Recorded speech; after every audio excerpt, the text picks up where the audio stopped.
Men, you are allowed to watch Hachiko, I think it's Richard Gere, and you can cry. And if the woman gets mad at you, you look her in the eyes with anger and say, you shut your mouth.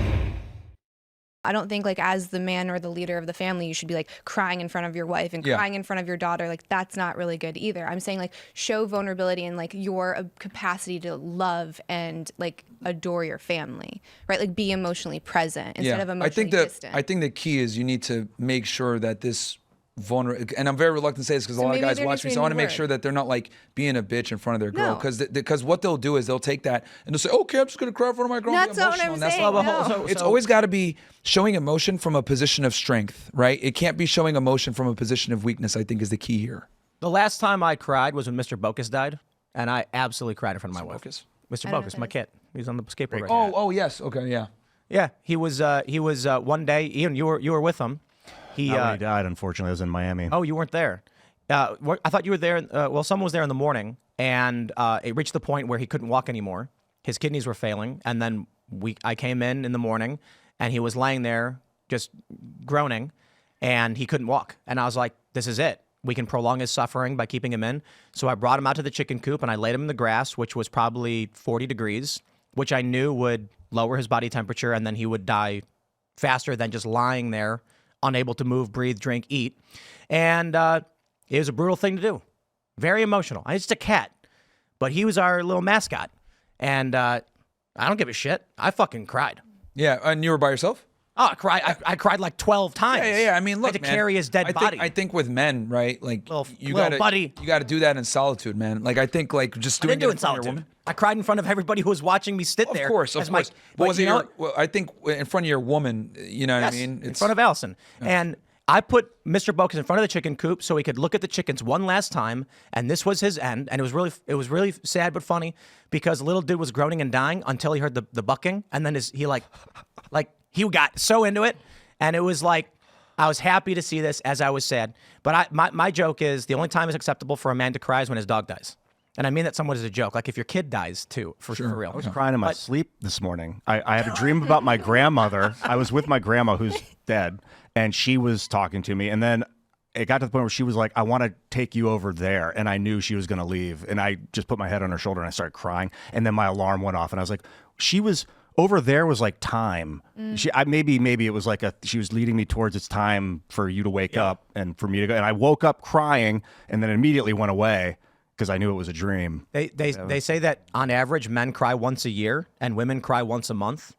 And I'm like, I think I've cried like 3 times in 10 years, to be honest. 3 times maybe. It's a good ratio. It's just it's like a dead dog and it's a dead cat. Like if you're crying because you're processing something and you come out stronger, that's impressive. But if you're crying and you just can't get out of it or you won't let yourself stop, that's weak. I think the issue is what you're crying about. So there's very little reason a man should cry. Very little reason. But I think if it's death and it's a significant death or a meaningful death, like I don't think it's bad that a guy's crying over that. In fact, my concern would be I feel like, bro, if cat's a little bit, I can acknowledge that. I have no problem saying that I cried when my cat died. He was our mascot and our friend, but it is a little silly. A dog, in my opinion, is more worthy of tears. I know cat lovers, sorry, but dogs are little loyal soldiers. You know, they will die for you. They will stand for you. And when the dog dies, it is a sad moment. There are certain things where, if a family member died and you didn't cry, I kind of think any woman in a relationship with you might be concerned about you being a sociopath, but also, to be honest, sociopaths do really well with picking up women. Yeah, I get. Yeah, again, I'm not saying don't cry. I'm saying don't cry in front of your girl. But my point ultimately is don't cry like a little bitch for stupid reasons. That's the issue. Mm-hmm. I think there's a degree of understand. Like I agree with you. And I'm curious what you think actually about watching a man cry and when you would find it acceptable. I think all the situations we laid out make perfect sense. Like if there's loss of a loved one or a companion, if it's an animal, I think if you're, I'm trying to think of the moments where I saw a man cry and I was like, oh, that's not good. I would say if it's like about the relationship specifically, like let's say you're going through a hard time and like the guy's crying because the relationship is hard, that is immediate. Like I am no longer interested. And I think part of that too, to actually like agree with you, is we are wildly emotional, right? Like our cycles are 28 days and they are a whirlwind. So knowing that, we want to know that you're going to be able to be like this solid, like unshakable force.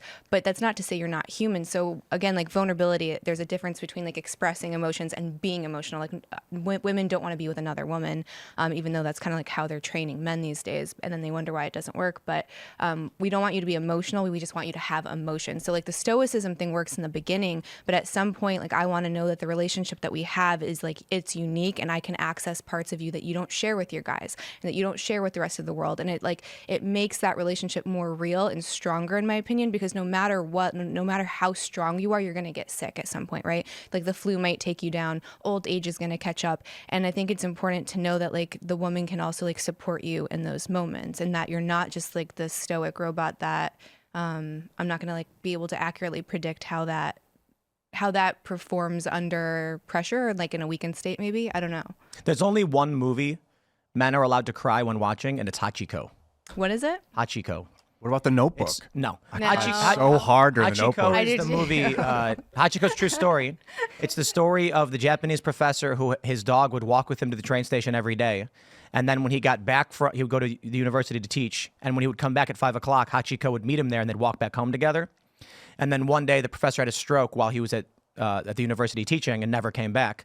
And Hachiko waited for 10 years at the train station. Oh. Yeah, men are allowed to cry watching that. But nothing else. Dog movies? Never seen. Well, it's literally this. It's not even the dog. It's a story of unwavering loyalty and honor. I heard and, Old and Yeller made people cry. I never maybe, saw it. but the story of Hachiko was so impactful in Japan. They built a statue for the dog at the train station. Is that the one with the like? There's like a hot air balloon with the dog on the cover. I don't think so. No, I don't know. I'm gonna have to watch it. Hachiko's a true story. Yeah, the dog, and there's a lot of stories like this. That's why dogs are epic. Hachiko kept going back to the train station to wait for the dude to come back, but he was dead. Everybody knew he was dead. And for so many people, it's so brutal to be like, I can't tell the dog the guy died because we can't communicate to him. And here he is waiting for 10 years. So men, you are allowed to watch Hachiko. I think it's Richard Gere, and you can cry. And if the woman gets mad at you, you look her in the eyes with anger and say, you shut your mouth. I'm crying for this dog. I think if you're in a good relationship and you're crying, that she would help you figure out why, and then you could move past. Well, look. The point is, if you're crying like a little bitch for some stupid reason, like you spilled milk. Yeah, if you're crying out of fear, that's not good. Yeah. No. If you're crying. Yeah, and this is why I'm so strong against just not showing emotions to women, because every girl's different, right? Like some women will like look at that and be like, "What the hell? This guy's meek and weak." Other women might say, "Oh, I like it," and it's like it's a Pandora's box that you don't really want to open up if you don't need to. I just don't think women in general are equipped to handle male vulnerability and emotions that isn't controlled. So I think for men, the general advice is control your emotions. Don't cry in front of your girl. Be the rock, because quite frankly, you need to be the leader, and stoicism a component. I agree with that. I would just say don't be weak in front of your girl. Don't be weak. Yeah. Yeah. Yeah, and this is also controversial again. This is why I don't listen to women. No offense to you. I don't think I think women give really bad advice to men when it comes to being attractive, because, and I'll show you what I mean by this. So on my show, when we have the girls on, I actually give them mics, right? And what I'll do is I'll role play and I'll be a female. I'll be like, okay, I want you to attract me. And I will go ahead and behave like a regular girl. Oh, I have a boyfriend. Oh, I'm, yeah, we can hang out sometime, whatever. And their job is to get me on a date. And I find it amazing how when she's the guy and I'm the girl, she doesn't know how to navigate or deal with typical objections women give when men are hitting on them, right? Because there's girls out there that'll like you, but they'll give you objections to kind of just see how you react to it. And when I employ these same tactics, like, women have no idea how to overcome them. And I say all that to prove my point that men should never listen to women when it comes to dating, ever. If you made so there's an episode, I think it's the Orville. You ever see that show? You probably haven't. No. But there's one of the it's a comedy version of Star Trek, basically, by Seth MacFarlane. And in one of the episodes, they have like the holodeck, the simulation thing, and they're trying to teach this guy how to pick up chicks. And so it's like It's like, okay, let's go. They're at a bar, and there's a woman sitting down. And then he walks up to her and he goes, hey, how's it going? And she looks at him right away and she goes, wow, let's go back to my place. And he's like, okay, hold on, what is this? And like, I'm sorry, the difficult setting was at a 1. And then it's like, okay, let me fix it. And then he goes to the woman and he's like, how's it going? And she goes, ugh, excuse me, I'm married. And he's like, oh, come on. Yeah. And put a woman in one of these simulators. I would love to see a woman try to pick up a woman in like, as a man though. Oh, it wouldn't be. No, because we've literally like done the experiment and it's comedy. Like the girls, like they'll say, oh, I have a section, come hang out, whatever. And they use all the bad pickup lines that they complain that men use on them. And it's like, fuck, it's mind-boggling. Bro. And I'm like, wait, hold on. Do you really think that you saying that you're going to give this girl $1,000 is going to work? And she's like, yeah, guys do it to me all the time. And I was like, do you go out with them? And she was like, no, I don't. And I was like, so why the hell would you try here? But this is what I mean when I say, like, most women have zero clue what it takes to be attractive as a man. Thanks for watching this clip from the Culture War podcast. We're live every Friday, 10 a.m. to noon. So subscribe and come hang out.